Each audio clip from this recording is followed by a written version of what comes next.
Ah, summertime traditions, grilling on the barbecue, lounging in the pool, and most importantly, our mid-year countdown of the best action figures released so far in 2024. Hey y'all, welcome back to Carbon Scoring, the best place for comics history and action figures. And when we do a top 10 list, we don't just tell you who's in it, we explain why these figures matter, their history, their emotional connections, the secret sauce that makes these figures stand out from the rest. So let's get started. Coming in at the 10 spot and starting our countdown, the YOLO Park Optimus Prime. Any other year, this would have been the Optimus Prime on this list. The Takara Tomy Missing Link convoy that is in this gorgeous retro packaging. It's basically your G1 packaging, but with all of the Japanese logos. It even has that classic G1 artwork and the hidden grid to tell you his power scheme. I remember getting all of my original Transformers in this packaging, and I love the gradient grid on here. And of course, you've got a classic Optimus in the box, but it's not just the packaging that makes this figure so cool. Let's open it up and I'll show you what's great about it. At first glance, this looks like just any other G1 Convoy or Optimus reissue, but do not let the looks deceive you. This is one, and again, I love the fact that these G1 Transformers are able to actually be transformed by me without having to look up a YouTube video to figure out how to do it. It very quickly transforms into the G1 Optimus that we all wanted. It has a cartoon accurate head sculpt, but more importantly than that, look at the articulation on this thing. I mean, this thing can get into Spider-Man like poses. And so you get all of that G1 styling, but you get much more modern articulation scheme. You know, he's got the matrix of leadership that pops right out there. But this is the toy. This is the Optimus that I actually wanted as a kid. One that you could play with, that you could pose, that you could get into total battle, and that looked exactly like the cartoon, but one that was easily transformed back into his truck form. So, what Optimus was better than this? No, that honor goes to the YOLO Park Optimus Prime. Believe it or not, this thing actually starts out as a model kit.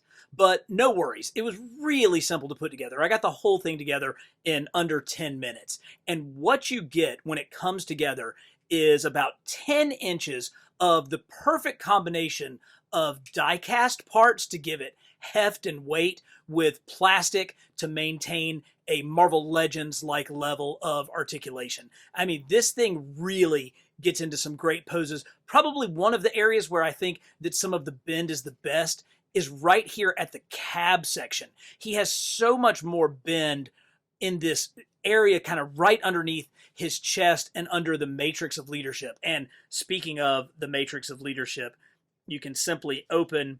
These are nice and tight the way you want them. And these are metal doors.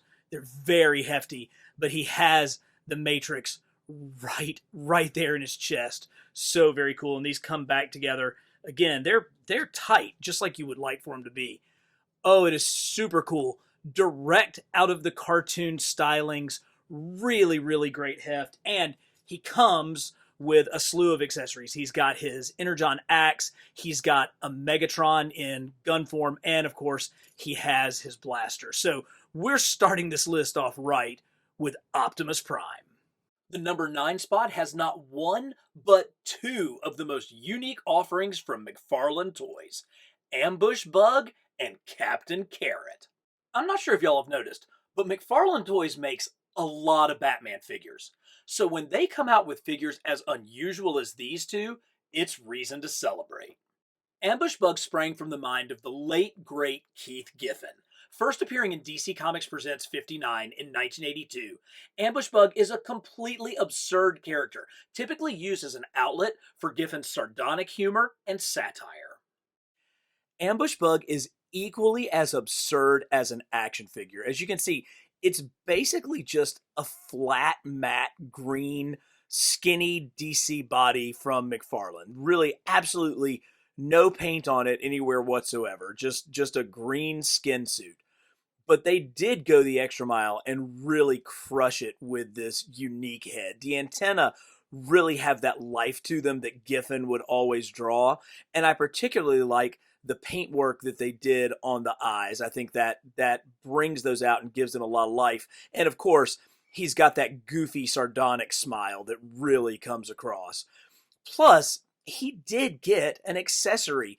His imaginary stuffed animal superhero sidekick, Cheeks the Toy Wonder. And he fits very nicely right there in his hand. So the combination of the two comes together in such a complete package. And there's something just, so great about the bright green with the bright look on Ambush Bug's eyes. This is one where this is a character who is so closely associated with his creator, with Keith Giffen, and with Keith Giffen's passing just within the past few months. This is one where I would actually be okay if DC kind of retired Ambush Bug, sort of out of respect to his creator. But whenever he does pop up, he is a weird, odd, completely chaotic delight. Captain Carrot also first appeared in 1982 as a special insert in New Teen Titans issue 16. As leader of the Zoo Crew, he got his own title, lasting 20 issues, and has the distinction of being the last talking animal book ever published by DC. McFarlane kind of took the funny animal look of Captain Carrot in a totally different direction with this action figure. This is really, really super heroic in proportions. You can see he's on kind of their big frame, and I mean, he is a muscular, hefty guy. I love that he's got his little toes down here, and of course, they are articulated. But look at how much detail and paint app went into that head sculpt. I mean, this is nobody's fool right here. He even has kind of that cocked eyebrow look to his eyes. I do love the carrots all over his costume, and something about the red and yellow just really, really makes this thing pop. It's just so much fun. I mean, it's just such a silly thing, and in a sea of 1,000 different Batman variants, to see Captain Carrot up on the shelves is just fantastic. Recently I saw an announcement that Clock King was going to get a figure. I got a feeling that might be on the list next year, because it's those type of just absolutely bonkers characters that I really wish McFarlane would continue to throw in. Oh, and hey, maybe one day we can get the rest of the Zoo Crew. That would be pretty cool. Although I've got to say, I wish he'd finish out the Teen Titans cartoons characters first. Clocking in at number 8 is the Jade Giantess herself, the sensational She-Hulk. I don't really understand all the hate for the Disney Plus She-Hulk series. For me, I thought it was tonally perfect. Now, that may be because I grew up in the 80s, and She-Hulk was just such a fun character. First with the Avengers, and then during her run in the Fantastic Four during John Byrne's time on the book. And I think that this figure really captures all of that joy. She is the exact opposite of her cousin Bruce. Bruce is angsty and a monster and afraid of being the Hulk. She-Hulk embraces everything about being the Hulk. In fact, there was a period of time where even though she had the ability to change back into Jen Walters, she just didn't, because she enjoyed the lifestyle and the power and just everything about being She-Hulk. And I think that comes out so well in this Marvel Legends figure. First off, look at the face print on this. They have come so far, particularly with the female figures, even down to the green lipstick that she has, and just the joy in her eyes. I've given Hasbro a hard time for their lack of paint wash on some of their figures in the past, but this certainly takes over for that. Her green hair, that dark hair, but with the green highlights coming through, is perfect, and it's massive. I mean, it just takes up her entire back. The overall proportions of the figure are incredible. And this is one that I very much hope that we get a quick repaint in her FF leotard, because that one would go down and replace the pretty old early Hasbro one that I have in my John Byrne FF display. But if you haven't watched She-Hulk on Disney Plus, give it a chance. If you did watch it, give it another chance. If not, give it another look, because the fourth wall breaking, happy-go-lucky, Just powerful, both as Jen Walters and as She-Hulk characterization is perfect, and it all comes out in this spectacular action figure. I bet you didn't see this one coming. There are some incredibly detailed, super articulated action figures on this list. Then there are simple toys that hit you right in the feels. As a kid in the 80s, there was nothing better than a cool dude with a car. Michael Knight had Kit, the Duke boys had the General Lee, but the coolest cat of them all was Thomas Magnum and his Ferrari 308. We would break out the TV trays every Thursday night, sit in the living room floor, and turn on CBS to see the adventures of Magnum as he cruised around Hawaii. You know we got to start out with everybody's favorite private investigator, Thomas Magnum. And here he is in all of his Playmobil glory. It is ridiculous how much Tom Selleck they were able to get into this figure, beginning with that glorious mustache. Look at that thing taking over half of his head. Of course, he's got his Detroit Tigers ball cap. It doesn't have that Gothic D of the Detroit Tigers, which is probably a licensing issue, but they did throw a D on there. He's got his Hawaiian shirt with its flowery print, and probably most amazingly, look at the chest hair poking out of his shirt. Oh, it is just so great. The ladies are swooning all over this Playmobil Thomas Magnum. Of course, Magnum's best pals and former Army mates are along with him, including TC Theodore Calvin, the man who owns his own helicopter. And look, he's even got his helicopter service right here on his shirt with his rainbow suspenders. TC is repping his own cap. He comes with some binoculars, and if you would just pay for his helicopter fuel, he will do anything possible to help you out. Magnum's other buddy is Orville Rick Wright, and Rick, of course, is a bar owner there in Oahu. He's in a relatively plain outfit. It's much more of a generic Playmobil figure, but he does have little cuffs on him. And Rick is one of Magnum's most loyal friends, and of course, he had to be included in this set. But you could not have a Magnum playset without Higgy Baby, Thomas Magnum's part-time nemesis, part-time ally. He's got his safari shirt on. It comes down in the back. He's got his fancy wristwatch and his parrot. If only we got the dogs with him, it would be absolutely perfect. But look at his mustache as well. It is unbelievable how much personality Playmobil is able to get into these tiny little figures. But obviously the gem of this set is the car. A perfect rendition of every 80s kid's dream, the Ferrari 308. The star of the show, of course, is Magnum's Ferrari, and truly, it's not really Magnum's Ferrari. It belongs to Robin Masters, which is the estate that Magnum is staying on, and that is noted because it has the license plate Robin 1. Now, the detail on this is ridiculous, all the way down to the wheels. The cockpit has got detail in it. You can even lift the back, and there's a detailed engine inside. It absolutely did not need to be this good. Looks like here's a walkie-talkie that I had inside there as well. The Playmobil characters themselves are maybe a little bit super deformed. They're certainly stylized, but this looks like it really is in proper scale, and it just captures every aspect of the 80s goodness. Even the lights will pop up. You push a little button on the bottom and the lights pop right up. And you can grab your Thomas Magnum figure and slide him right behind the wheel, just like so. And you are off to chase some ladies and have some adventures. Whether you're here for mystery boxes or shelf display tours or deep dives into action figure history, there is something for everyone here at Carbon Scoring. So go ahead and hit that subscribe button and join the fun. The 6th spot belongs to the 6-inch Rocketeer figure from Loose Collector. Everything about the Rocketeer is based on nostalgia.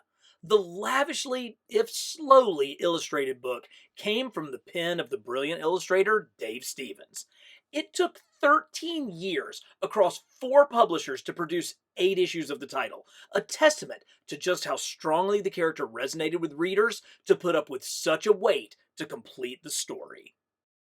Another aggressive deep dive into 80s nostalgia comes in the form of Loose Collector's 6-inch Rocketeer figure. Oh, this thing is an absolute perfect representation of Dave Stevens' iconic artwork. Now, most people probably know the Rocketeer from his late 80s Disney movie, and that movie was incredibly faithful to the source material, particularly the look of the Rocketeer himself. But this is not a movie Rocketeer. No, this is based directly off of Stevens' artwork. And one of the ways that you can tell that is the jetpack is much more comic based than it is kind of the double jetpack that we saw in the movie. Thankfully, the movie was wise enough not to change the helmet because it is such an iconic piece of art. It really harkens back to the 1950s movie serials and was really based directly on that. He comes with multiple alternate hands, as you can see. They sometimes pop off, but it actually fits right on. And you can see his hand has the button to control the rocket pack right there in his palm. Now, this was actually a 2-pack and included his girlfriend Betty coming straight off of the comic page in this little bikini top outfit and short shorts. Betty, of course, is based directly off of the actress Betty Page, whom Dave Stevens developed a long-standing friendship with. But it's just the retro cool look of the Rocketeer that makes this a classic action figure, and one that is I'm so happy to have as a part of my collection. G.I. Joe, a real American hero, had the coolest vehicles of any toy line ever. And right up near the top was the Dragonfly helicopter. This bad boy went on more missions with my Joes than any other vehicle, except for maybe the Vamp. And Airborne was always right there in the co-pilot's seat. Sergeant Franklin Taltree went from his Navajo reservation to law school to enlisting in airborne training and finishing top of his class. Face it, he is generally a badass. And all of that comes through in his Classifieds action figure, which has landed him the number 5 spot on our summer countdown. Airborne is so ridiculously good, I don't even know what to do about it. You know, he was in the class of 83 of the G.I. Joe, A Real American Hero line. So basically the second set of figures that came out after the original 13. Now, those first 13 were really pretty generic Army guys where they reused a bunch of parts to create the different characters. They just kept swapping heads, swapping torsos, just moving the parts around. With the class of 83, we started to see some more unique pieces, a unique helmet for Airborne, much more sculpting in the body, and of course, way more color. And one of the great things about G.I. Joe is it's always been able to mix real life military action with just that touch of sci-fi. And I think that Airborne really fits the bill for this with his more, kind of khaki outfit with the highlighted blue and the green. And of course, the Classified team took this up a notch. The reflective blue goggles and then the goggle covers that fit nicely right on his helmet are just so good. He comes with a weapon very reminiscent of the one that he had. And of course, his backpack has got his entrenchment tool on there. Just like all the other Joes, he comes loaded to the hilt and he can carry all his weapons with him. He's got a knife right here in his sheath. And the detailing is phenomenal. He has his Airborne insignia here with his rank. This is an absolute gorgeous figure, and it shows how far the Classified line has come. I'm really glad that Airborne didn't come out at the very beginning of this line because I like to see him like this. I like him much more classic, but still updated for modern times. I really appreciate the fact that his skin tone is a little bit darker to reflect his Navajo heritage. It's all the little details that they're putting into Classified that is making this line one of the absolute tops in the industry. And let me tell you, when the Dragonfly drops at the end of 2024, you better already have one of these because he is going to explode in value on the secondary market. You can mark my words on that, as well he should, because this is a phenomenal action figure. I totally despise Zack Snyder's version of Superman. He is dour, dark, and glum. He just looks disappointed all the time.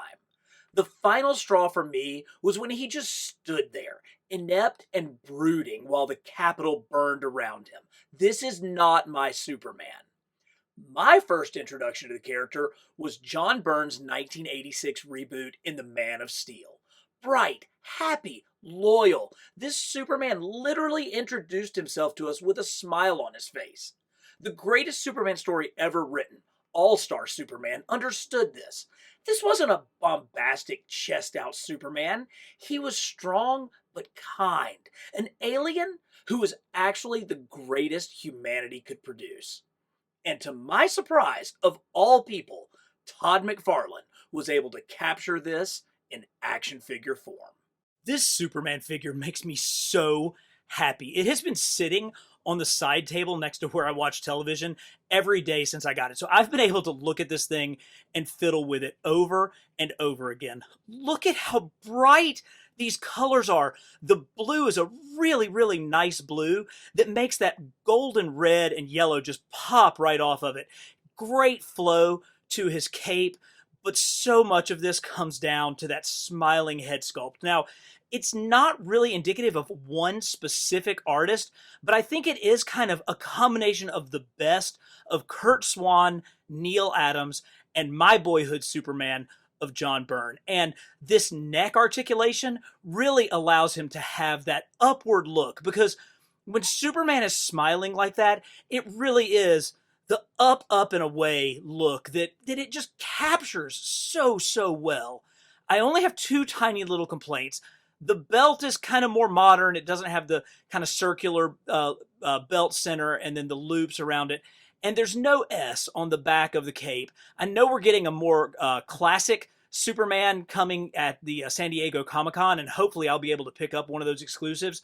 But there's something so pure and joyful and happy and just uplifting about this Superman. His S curl is just absolutely perfect. And this is the guy that I want leading all of us. This is the ultimate expression of humanity right here, the McFarlane Superman.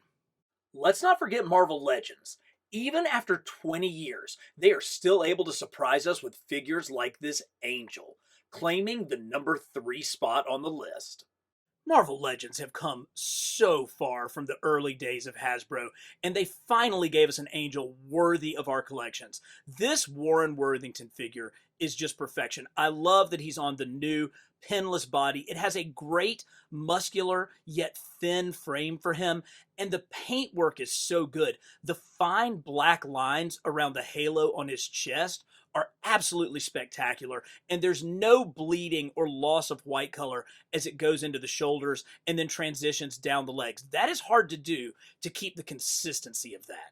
You know, Angel was a character who went through a lot of changes. You know, during his period as Archangel, he has been a very, very dark figure. But his time as the Angel, from his early X-Men days through his time on the Defenders, he was a much more joyous character. And I think that's really kind of one of the themes that is running through this top 10 list is I like characters that are expressing joy, that are smiling. I think maybe it has a little bit to do with, you know, these are some kind of troubled times, and the escapism of comics, of heroism, and of this hobby really brings out, you know, some of the best in who we are as people. And this Angel does exactly that. Look at these trifold wings with all of the sculpted details. Every single feather sculpted in on both sides, and with the ball joint back here and the pivot and then the way that it can expand, you can get so much articulation and expression out of these wings.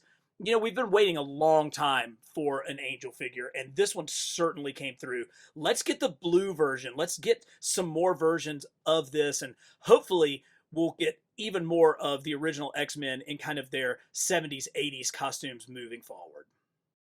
The formula for an outstanding action figure is actually quite simple.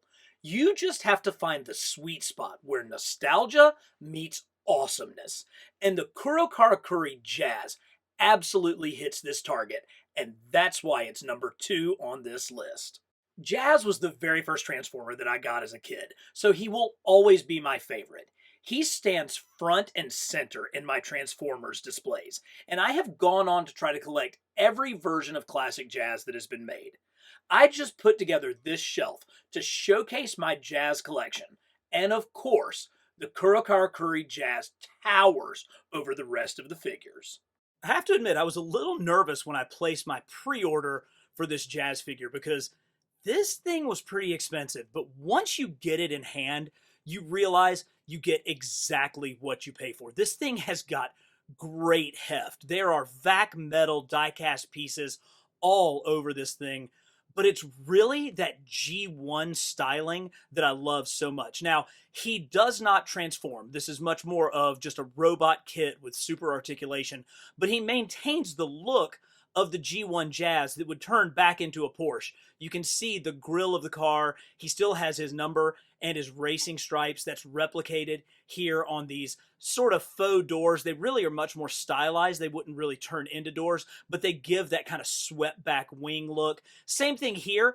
This circular element is really meant to evoke the wheels, but it's not exactly a wheel. It just kind of looks that way. With these giant feet and just his overall proportions, he almost feels more like a giant Gundam figure, like a really, really first-class Gundam. And I think part of that is his color scheme with the base of white within the blue, red, and yellow highlights. It really evokes that sort of classic Gundam look. And then, of course, this ion cannon that he has brings that out as well. But this is a super high-end premium figure. And as such, he comes with some really great features. So there's a couple of buttons right here at the back of his shoulders that if you hit them, it lights up the eyes on both his face and across the front of his grill. So let's try to turn off the light and see if we can get a better appreciation. Oh, look at how cool that looks while still maintaining all of the articulation at the head. This is such a premium piece, and it really does make the perfect centerpiece of my jazz display. Crystar! The saga of Crystar! Goodness and right, evil and might, the winner is out to you! The Saga of Crystar collection. Each figure sold separately by Remco. Prepare to have your mind blown by the most unexpected action figure of the year. Coming in at number 1, and it wasn't even close, Marvel Legends Crystar. When this Crystar figure debuted at the 2023 San Diego Comic-Con, I think it blew all of our minds. I know that I was just absolutely taken aback. I mean, it was the biggest shock of the entire convention to see Crystar, the Crystal Warrior, in three-dimensional plastic form. And it felt like it just opened up every avenue for Marvel and what the Marvel Legends line could do. I know that people immediately started speculating about ROM. Could we get a ROM figure in Marvel Legends? And when I went back and I looked and I did a little bit of research on Crystar, because I didn't actually have any Crystar figures when I was a kid. I was not limited, but the lines that I collected, G.I. Joe, Transformers, and Star Wars, pretty much took up all of my collection. I really didn't get a big chance to venture out into some of the lesser-known Sectars and Crystar and those lines. But when I looked into it, I realized Crystar was actually developed and created by Marvel and then licensed out to Remco for their action figure line, unlike ROM, who was licensed to Marvel for the comics. So this is actually a Marvel property and one that they could do without having to pay licensing fees to anybody else. It doesn't matter. I just think it's absolutely incredible. I love a translucent action figure and one that comes in such a beautiful crystal form with his crystal sword and shield and the detail that's on this, the look on his face, just that stern, it's like a space knight kind of look, going right back to ROM, I guess. But he just brings all of that, and he brings so much 80s nostalgia. I'm actually going to be attending San Diego Comic-Con this year in 2024. It will be my first time, and I can only hope that we get a reveal as stunning, as jaw-dropping as this Crystar, because so far, this has been not only my biggest surprise, but my favorite figure of the entire year. There's my list. What do you think? And who have you picked up this year that should have made the top 10? Let me know in the comments. And as always, for the best in comics history and action figures, subscribe to Carbon Scoring.